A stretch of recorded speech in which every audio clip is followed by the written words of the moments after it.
Insecure bosses do these two things. What are they?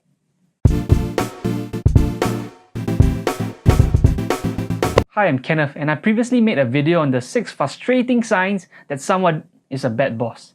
Following up on that video, I'm talking about the 2 signs of an insecure boss today. Number 1, they only hire people less capable than themselves. A boss lacking in self-confidence may only choose to hire someone they deem less capable than themselves. By hiring someone less talented, they can feel more superior and secure their place in the hierarchy. Risk-averse companies with a bureaucratic hierarchy tends to make this problem worse because they have a vertical hierarchy. With insecure bosses, the more levels you have, the less capable the subordinates become. As you head down the levels, you actually find that employees get less and less talented because the bosses are hiring people less capable than themselves. Eventually, when you reach the bottom level, you end up with deadbeats lacking any initiative and are unwilling to do any work without being told to do so first. If you think about it, it's like a Russian door. You start with a big door, and you slowly move on to a smaller and smaller door as you remove each layer.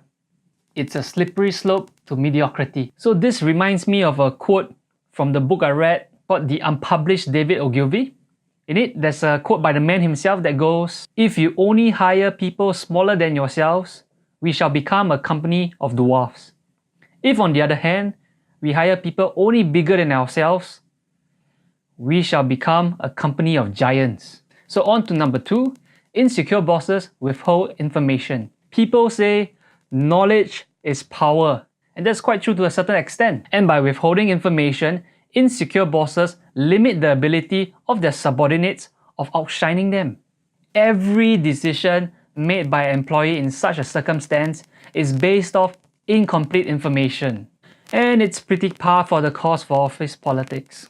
But there's a more insidious way that information can be withheld, and that's by withholding the information necessary to undertake key processes in work. Insecure bosses in these circumstances usually refuse to teach newcomers how to do a certain job. This in essence makes the boss indispensable. To an outsider, it would look like nobody in the team is competent except for the boss.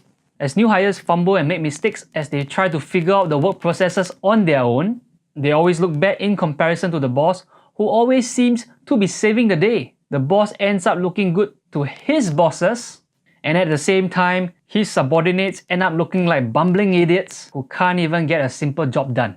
This actually reminds me of an experience I had in my first job, where a manager seemingly restricted all knowledge of an essential IT system to herself. What the manager was doing was actually brought to light when she had to go for weeks or months of hospitalization leave. When we had an issue and brought it up to her subordinates, they would come up to us and ask, can we wait the weeks or months for the manager to come back, as they couldn't do anything on their end.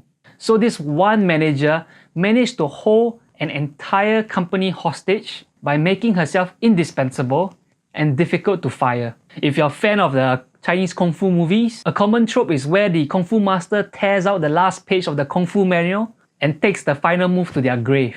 Sometimes it's because they deem the final move, the killer move, but also because they don't want their disciples to surpass them. So what can one do? Personally, I've always felt that the likelihood of the company changing you is higher than the likelihood of you changing the company. Companies that allow for this to happen tend to encourage tenure over impact. To me, the scariest thing that could happen is you stay on in a company, get lulled into that false sense of security, and become just like these insecure bosses yourself. Let me know what you think in the comments, and especially let me know how you dealt with such a situation and if you survived.